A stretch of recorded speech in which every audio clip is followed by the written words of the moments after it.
At 6:17 a.m., the world changes without spectacle. Phones vibrate in kitchens, buses, bedrooms, and control rooms. A uniform tone cuts through sleep and routine. It is not loud. It is precise. Screens light with identical language, translated and flattened, asking for attention rather than permission. Coffee cools untouched. Teeth stop mid-brush. Traffic pauses as if listening. And in that first second, something irreversible begins. The first character to emerge is the system itself, a quiet giant made of cables, clocks, and protocols. It speaks in measured sentences and refuses emotion. Emergency banners replace weather. Market tickers freeze mid-number. A countdown appears without explanation, then disappears. The system does not say war. It says instruction will follow. And the absence of detail presses harder than certainty. At 6:24 a.m., the newsroom becomes a held breath. Producers stare at blank teleprompters. Anchors sit straighter, voices prepared for gravity that has not yet arrived. Cameras remain dark. Phones ring, then stop ringing.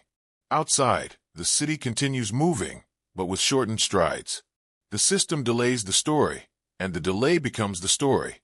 By 6:40 a.m., the second character reveals itself, the crowd. It gathers without gathering. In supermarkets, carts roll faster but quieter. Hands select staples, not indulgence. No one explains the shift. It spreads like temperature. Shelves thin with a discipline learned from memory, not instruction. The crowd does not panic. It calculates. And calculation has its own fear. At 7:05 a.m., airports change posture. Gates hold passengers without boarding. Aircraft sit fueled and ready, then power down together. Flight paths redraw themselves on unseen maps. Controllers trade calm phrases that mean everything and nothing. The sky fills with intention, then empties. The crowd looks upward, searching for sound, and hears only the echo of ventilation systems. At 7:30 a.m., the third character enters, almost unnoticed, silence. It settles between sentences and inside rooms. Radios interrupt music with official voices, compressed by static, repeating the same words until meaning thins. Social feeds flood, then slow, then fail to refresh. Images outrun verification. Rumors arrive first, facts arrive late, and trust arrives last. By 8 a.m., offices unlock and lock again. Elevators stop at floors without reason. Security desks receive instructions they cannot share. Meetings begin and end in minutes. The workday dissolves into waiting. Outside, highways empty unevenly, as if some drivers received a message others did not. The crowd senses priority being assigned elsewhere. At 8:47 a.m., banks blink. Transactions process, then pause, then process again. ATMs limit withdrawals without apology. Receipts print with new warnings in small type. The system speaks softly, conserving authority. The crowd listens closely, counting digits, weighing paper, memorizing balances. Money feels temporary for the first time in generations. At 9:30 a.m., classrooms release early. Children carry uncertainty like an extra backpack. Buses run altered routes. Parents check phones that offer nothing new. The day loses its scaffolding.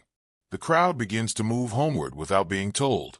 Empty highways stretch like paused film. Overpasses hold no banners, only wind.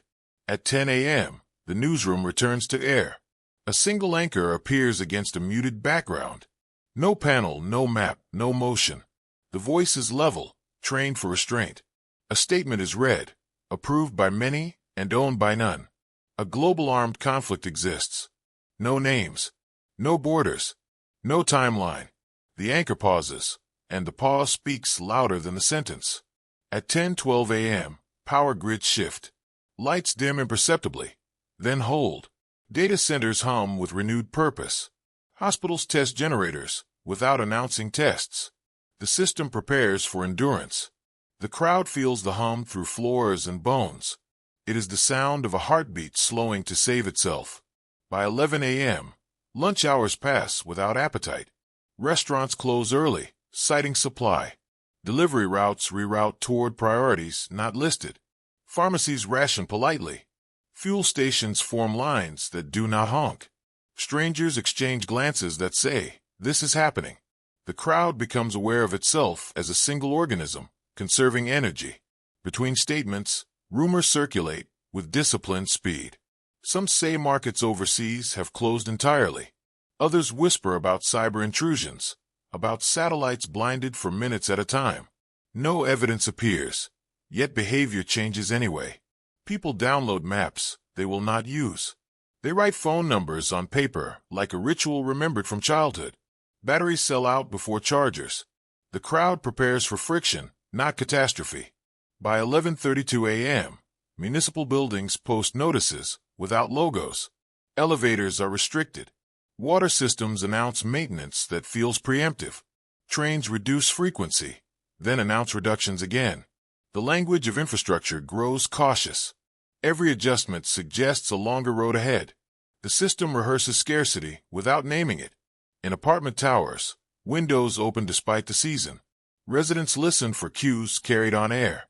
Sirens do not sound. That absence sharpens attention. Pets react first, unsettled by altered rhythms. The crowd notes these small signals and files them away. Survival begins as annotation. At 11:50 a.m., a brief transmission leaks across radios, clipped and unsourced. It mentions coordination, mentions allies without listing them, mentions readiness without describing readiness. The message ends abruptly. Silence returns thicker than before, as if layered. People lower volumes, as though sound itself might be monitored. The crowd learns a new etiquette: speak less, observe more. Clocks continue advancing, but perception lags, stretched thin, making each minute feel negotiated rather than owned by anyone at this hour. At 12:28 p.m., clouds move as they always have. Weather continues, indifferent. The city waits under normal light, performing normal functions with abnormal intent. The characters hold their places, the system controlling, the crowd adapting, the silence deepening. And just before the afternoon begins, a new alert vibrates once, shorter than the first, asking everyone to stay exactly where they are. Afternoon. The day resumes under altered gravity. The alert's instruction to remain still expires without follow-up, and movement returns cautiously, like blood after pressure. The system does not announce permission. It simply stops forbidding. Offices reopen half-heartedly. Doors unlock, but lights remain dim. The crowd interprets the silence as consent and begins to rearrange itself for a longer wait. At 12:47 p.m., borders close without fences. Databases refuse unfamiliar passports. Shipping manifests reroute mid-upload. Ports slow to a crawl that feels intentional. The system tightens invisibly, prioritizing what it considers essential. Food travels differently now. Medicine moves with escorts. Everything else lingers in queues that no one can see. By 1:30 p.m., money behaves like a rumor. Digital balances exist, but access narrows. ATMs display polite refusals in multiple languages. Cash registers accept bills, but cannot promise change. Receipts print warnings about outages and patience.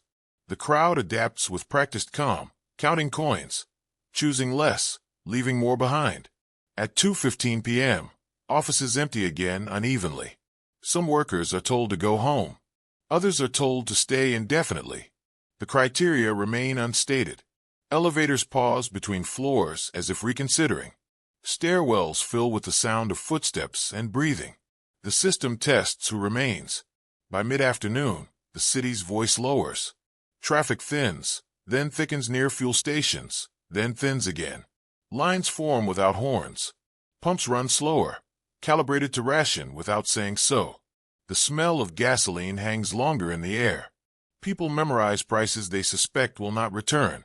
At 3:40 p.m., schools send a second message clarifying nothing. Tomorrow is postponed. The word closure is avoided. Parents make plans that contradict each other. Childcare becomes logistics. Parks fill briefly, then empty. Playgrounds stand unused, their bright colors too loud for the mood. At 4:30 p.m., the newsroom broadcasts again. The anchor's tone remains steady, but the vocabulary shifts. Words like coordination, resilience, and continuity replace reassurance.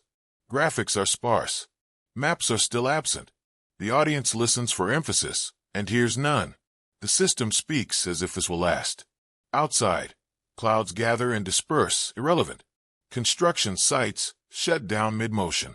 Cranes freeze against the skyline, like punctuation marks. The crowd notices how many things were always in progress, never finished, and how easily progress stops. At 5:20 p.m., data centers draw more power. Residential grids dim another fraction. The change is small enough to doubt, large enough to feel. Elevators slow. Escalators hesitate. The hum beneath the city deepens, a sustained note held for hours. The system breathes carefully. By 6 p.m., evening routines attempt to resume. Kitchens fill with restrained activity. Meals simplify. Refrigerators are checked repeatedly. People eat earlier, conserving energy, practicing a discipline they did not know they possessed. Conversations circle the same unanswered questions, then fall quiet. At 6:45 p.m., curfews appear as suggestions. Notifications advise limiting movement after dark. Enforcement is not mentioned. Streetlights prepare to power down in phases. The crowd understands the message without needing instruction. Windows glow briefly, then darken one by one. At 7:30 p.m., highways empty with intention. Public transit reduces service to skeleton schedules. Stations echo. Advertisements go unlit. The city sheds its excess light, making itself smaller, harder to see. Above, aircraft move without transponders, their presence inferred by sound alone. By 8:15 p.m., broadcasts consolidate. Multiple channels carry the same feed. Panel discussions vanish. Experts are replaced by statements. The anchor reads slowly, carefully, as if words are scarce resources. The phrase national security repeats without modifier. The crowd learns to read between lines. At 9 p.m., power flickers, then stabilizes. The flicker travels like a rumor, floor by floor. People pause mid-step, mid-sentence. When the lights hold, relief feels temporary. Candles appear on tables, unlit but ready. Flashlights are tested and set aside. At 9:40 p.m., radios crackle with coded updates meant for other ears. Call signs surface, then disappear. The crowd listens anyway, searching for patterns. Static fills the gaps, a textured silence that feels intentional. Information now arrives fragmented, and fragments shape behavior. Between broadcasts, households inventory the future. Water is poured into spare containers. Documents are stacked near doors. Shoes are placed carefully, paired and ready. Pets are fed early, as if tomorrow might resist routine. Phones are charged beyond necessity, then powered down to save what remains. The crowd rehearses departure without agreeing on a destination. Elevators are avoided. Stairs become familiar. Windows are covered partially, not for protection, but for privacy. Across the city, similar motions repeat without coordination, a choreography learned through instinct and memory. The system observes these adjustments through consumption curves and network loads, translating behavior into data. It responds by narrowing thresholds, refining priorities. The feedback loop tightens. Preparation breeds constraint. Constraint breeds further preparation. No one announces this cycle, yet everyone feels it settling. A slow compression of options that turns ordinary decisions into quiet commitments. Each small choice carries weight now, bending the afternoon toward an uncertain, narrowing horizon ahead. As night deepens, the system withdraws further. Entire districts dim at once, planned and precise. The sky looks unchanged, but the ground recedes. The city becomes a constellation of occupied rooms floating in darkness. People speak in lower voices, as if volume might attract attention. At 10:30 p.m., a final briefing airs. It announces continuity of governance and advises rest. The word tomorrow is used cautiously. No questions are taken. The feed ends without music. Screens go dark on their own schedules, as if agreeing. By 11:15 p.m., the crowd settles into waiting. Streets are empty enough to hear footsteps from blocks away. The hum of power persists, thinner now. Somewhere, servers exchange messages at speeds beyond perception. Somewhere else, decisions are made without announcement. Just before midnight, as clocks prepare to turn, a short transmission interrupts the silence. It confirms defensive actions are underway and asks for calm. No locations are named. No outcomes promised. The message ends abruptly, leaving the system quiet, the crowd alert, and the night holding its breath.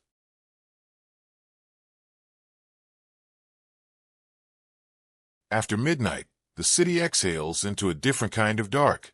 Power withdraws by design, block by block, leaving islands of light floating in shadow.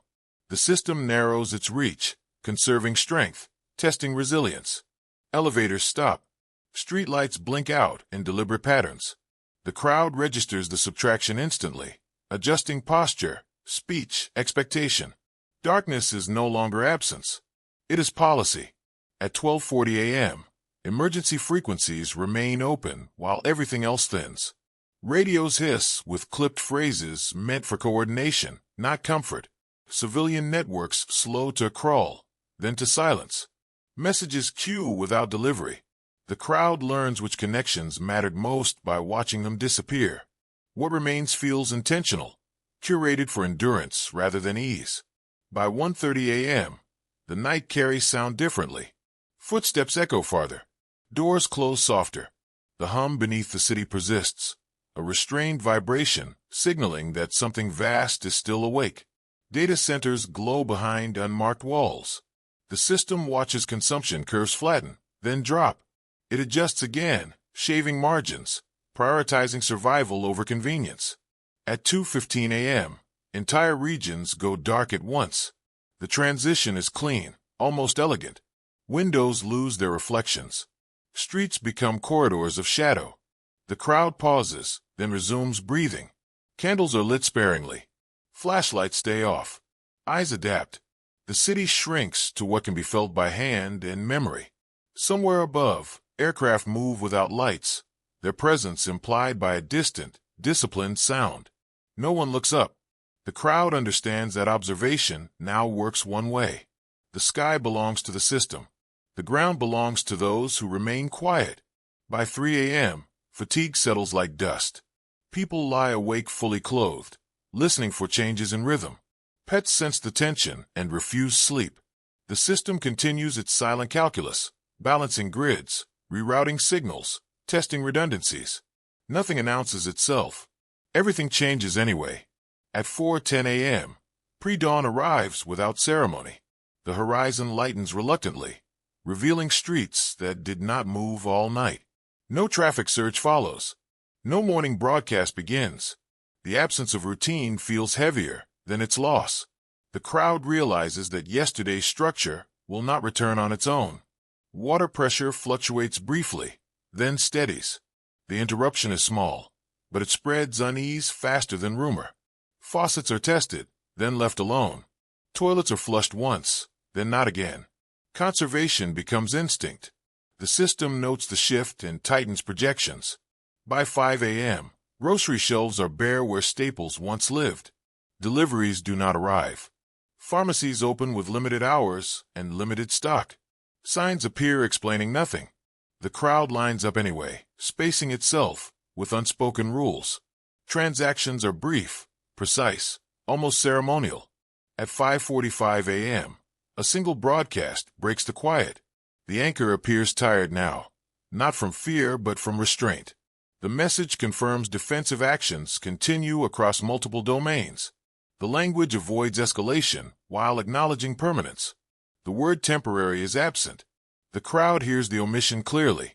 Cold morning light spreads across the city, revealing the scale of stillness. Highways remain empty. Office towers reflect sky instead of motion. Construction cranes stand frozen, their shadows longer now, like markers of unfinished intent. The system allows daylight to return, confident that visibility no longer equals vulnerability. At 6:17 a.m., the minute repeats. One full cycle completes. Phones do not vibrate this time. There is no alert. The silence feels deliberate, a test of adaptation. The crowd waits, then understands that waiting itself is now the condition. People step outside cautiously, not to commute but to confirm reality. Neighbors exchange nods without conversation. The city breathes shallowly, conserving. Somewhere, borders harden further. Somewhere else, supply chains reroute again. The system continues to reorganize the world in increments too small to argue with. By mid-morning, routines reassemble in reduced form. Work happens where permitted. Education pauses without promise. Entertainment fades to memory. The crowd becomes observer rather than participant, watching decisions unfold from a distance that feels permanent. There are still no images of battle, no maps with arrows. The war announces itself through subtraction, through dimmed lights, through quieter streets, through the careful rationing of words. The system has chosen endurance over spectacle, and the crowd follows because there is no alternative offered. By late morning, communications return in fragments. Texts arrive out of order, hours late, stripped of urgency. Calls connect briefly, then drop. The crowd learns to compress meaning into fewer words, fewer signals. Conversations become transactional, focused on location, safety, availability. Emotion is deferred, stored for later when later exists. Public spaces reopen selectively. Libraries unlock doors without programs. Clinics operate behind temporary barriers. Uniformed personnel appear more frequently, simply present. The crowd reads posture and spacing, learning what is allowed by watching what is tolerated. Financial markets remain suspended, their silence louder now. Without numbers to anchor expectation, value becomes abstract. Goods feel heavier in the hand. Time itself feels spent more carefully. The system seems content with this recalibration, allowing behavior to change before issuing further instruction. By noon, international broadcasts resume on a single shared channel. Different languages carry identical cadence. Coordination is emphasized. Unity is implied. Accountability is deferred. The crowd senses that decisions have moved beyond public reach, into rooms without windows or clocks. Children adapt fastest. They invent games that require little space and less noise.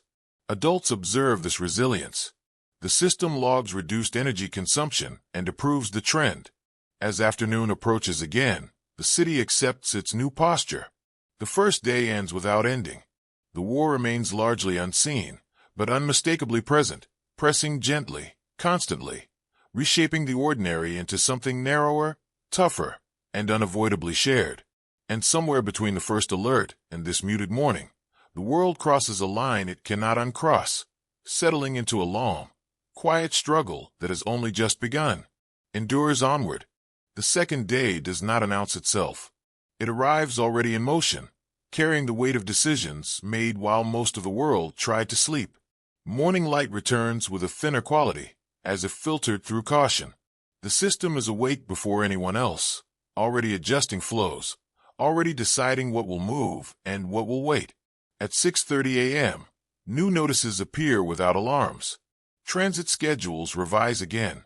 Some routes vanish entirely. Others run once an hour, then not at all. The crowd studies these changes like weather patterns, searching for predictability. Commuting becomes optional, then irrelevant. Presence is replaced by availability. By 7:15 a.m., workplaces issue brief messages emphasizing flexibility, resilience, patience. Words stretch to cover uncertainty. Offices remain open but hollow. Desks gather dust overnight. The architecture of productivity reveals how fragile it always was. The system measures reduced demand and quietly approves. At 8 a.m., supply trucks begin arriving under escort. Their paths are direct, unadvertised, protected. Stores open for shorter windows, admitting fewer people at a time. Shelves refill partially, unevenly. Abundance does not return. Control does. The crowd adapts, selecting with restraint, leaving gaps unchallenged. Media shifts tone again. Anchors speak less frequently, with longer pauses between sentences. Updates are framed as confirmations rather than news. What matters has already happened elsewhere. The broadcast becomes a ritual of alignment, reminding viewers they are still connected, even as detail remains withheld. Outside, signage changes. Digital billboards go dark or display neutral messages about cooperation and calm. Advertising feels inappropriate now, a language from another era. The city sheds excess imagery, reducing visual noise. Attention narrows to essentials, entrances, exits, signals.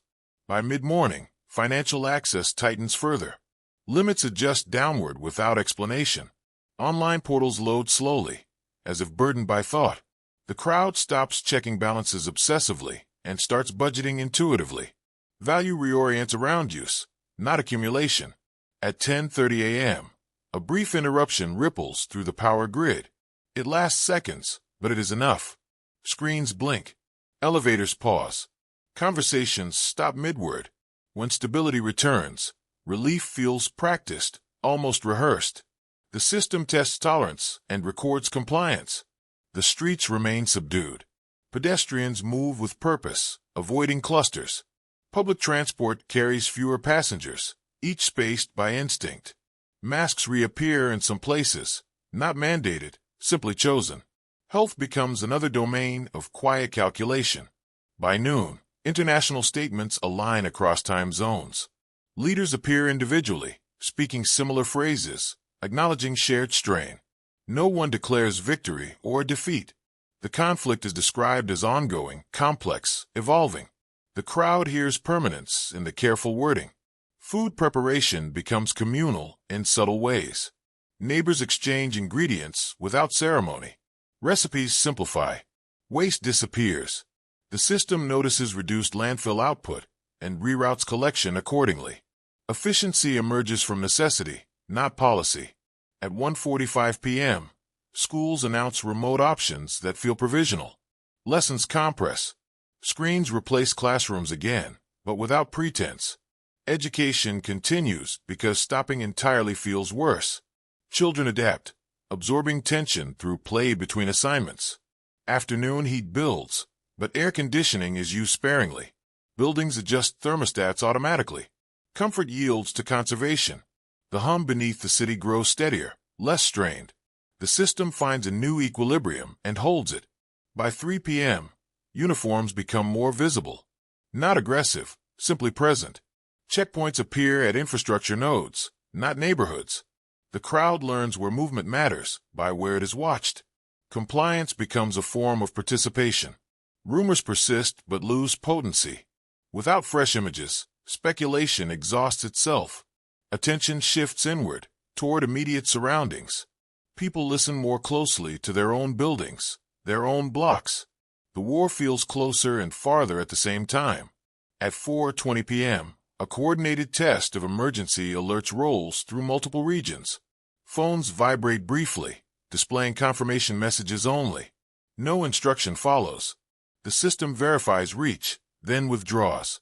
The crowd exhales, realizing how tense it had become. As evening approaches, energy use dips predictably. Streetlights activate selectively, illuminating intersections rather than roads. Darkness returns as a managed resource. The city looks smaller again, but more intentional. By 6 p.m., broadcasts summarize the day in careful language. Progress is mentioned without definition. Challenges are acknowledged without detail. The anchor's eyes reveal fatigue that words do not. The crowd reads between lines, understanding that endurance is now the metric. Dinner hours pass quietly. Restaurants operate takeout only, menus reduced. Kitchens close early to save power. Streets smell faintly of cooked food and ozone. People eat with windows open, listening to the altered city. At 8 p.m., international connectivity drops further. Certain platforms go offline entirely. Others restrict features. The system reduces noise, preserving channels deemed essential. The crowd adapts, returning to radios, to paper, to memory. Night settles without ceremony. Fewer lights remain than the night before. The darkness feels familiar now, almost comforting in its consistency. Candles are not lit. People trust the dark. By 10 p.m., a final message circulates quietly through official channels. It confirms that the current posture will continue indefinitely. No end date is offered. No escalation announced. The system commits to the long term without naming it. As the city prepares for another reduced night, the crowd recognizes a shift that cannot be reversed. The extraordinary has become routine. The first days have passed, not in flames, but in adjustments. Somewhere beyond the city, decisions continue to stack upon each other, unseen and irreversible. Timelines extend quietly. Resources are reassigned again. The system does not ask for belief, only adaptation. The crowd, now practiced, senses the depth beneath the surface calm. Each adjustment hints at a future measured not in days, but in phases, each longer than the last, each demanding a deeper kind of patience. This understanding spreads without words, settling into posture, tone, and the way people look at the horizon each evening, waiting for signals that never fully arrive again. And as sleep finally comes in fragments, one truth settles across the darkened streets. This war will not be remembered for how it began, but for how everyone learned to live inside it. The third morning begins with an unfamiliar confidence. Not optimism, but habit. The system has settled into rhythm, and the crowd moves within it with fewer questions. Light arrives on schedule. Power holds. The city wakes without surprise, which feels like progress.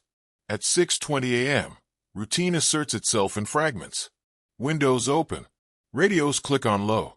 People check supplies not with panic, but with inventory discipline. The system notes stabilized consumption curves and holds its settings. Stability for now is enough. By 7 a.m., movement resumes along approved paths. Transit runs sparsely but predictably.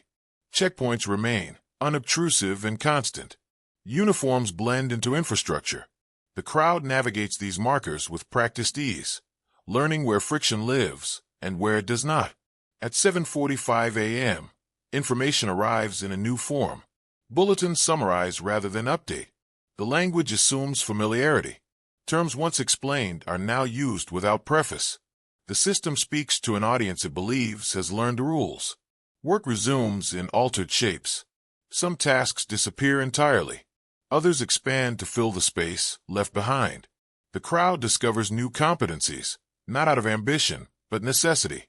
Skill becomes currency. Flexibility becomes status. By mid-morning, the city sounds different. Less mechanical noise, more human movement. Footsteps replace engines. Voices carry farther. The absence of traffic reveals birds, wind, distant machinery still permitted to run. The soundscape feels exposed, as if layers have been stripped away. At 10 a.m., an unexpected signal interrupts the calm. A brief alert confirms activity in distant regions, framed as contained, managed. No images follow. The crowd absorbs the message without reaction. Distance has become a form of insulation. Markets remain suspended, but exchange continues in quieter channels. Barter emerges without ideology. Favors trade hands. Time is offered where money cannot be. The system tolerates these microeconomies, tracking their scale, allowing them to breathe. By 11:30 a.m., public spaces adapt further. Parks reopen fully. Libraries extend hours without programs. Silence becomes an amenity. People sit apart, sharing space without interaction. The crowd practices coexistence under constraint. Noon passes with subdued acknowledgement. Meals repeat patterns learned over days.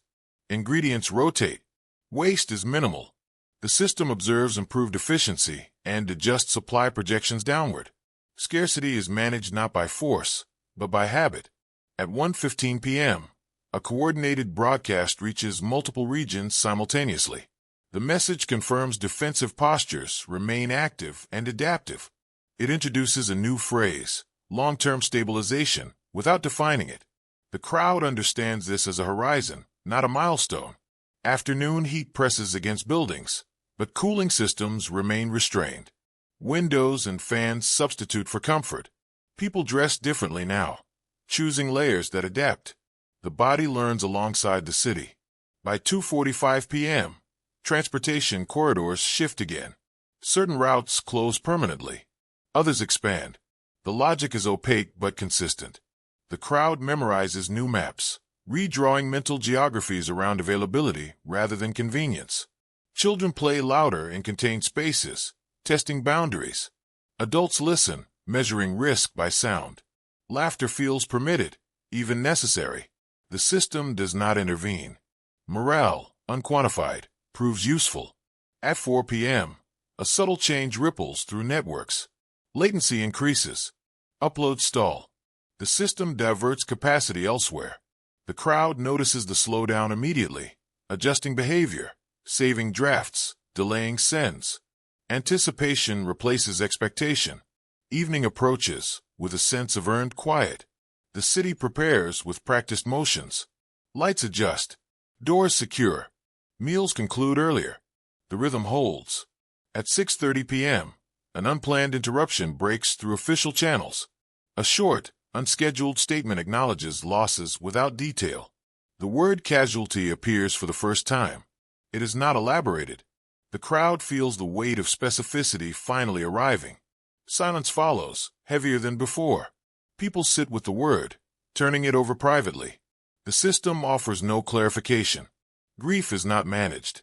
It is allowed to surface, then settle. By nightfall, the city dims further, but not completely. Enough light remains to navigate, to gather, to witness. Candles reappear in some windows, not for necessity, but remembrance. No announcement requests this. The gesture spreads anyway. At 9 p.m., radios carry a familiar tone, slower now, more deliberate.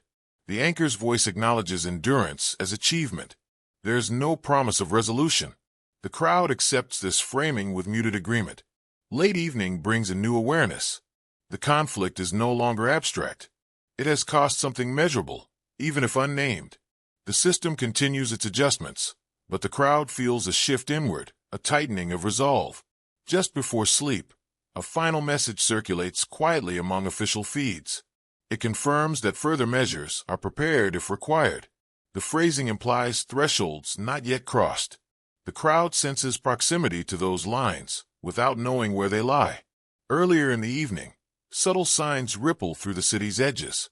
Sirens sound once, far away, then cut off. Trains pause between stations for longer than scheduled. Screens in control rooms refresh with unfamiliar codes. The system does not broadcast these moments, but they register in infrastructure and intuition. The crowd senses tension tightening, not through instruction, but through delay. Conversations shorten. Windows close a little faster. People check exits they memorized days ago. The air feels denser, charged by anticipation rather than fear. This is the phase where preparation turns inward, where attention sharpens and patience is tested. The city does not fracture. It braces, collectively, quietly, as if leaning into a coming wind that has not yet arrived. Street corners empty sooner. Elevators are avoided. The rhythm of footsteps slows, deliberate, synchronized by an unspoken agreement that whatever comes next will demand clarity, not speed. Breaths deepen. Attention narrows. The city listens harder than before. As darkness settles and the city rests in fragments, the main characters remain unchanged in form but altered in depth. The system endures, calculating, conserving. The crowd persists, adapting, absorbing. Between them stretches the central conflict, no longer about shock or adjustment, but about duration. And as the night deepens, a distant sound carries across the quiet city, indistinct but unmistakably new, suggesting that the next phase has already begun.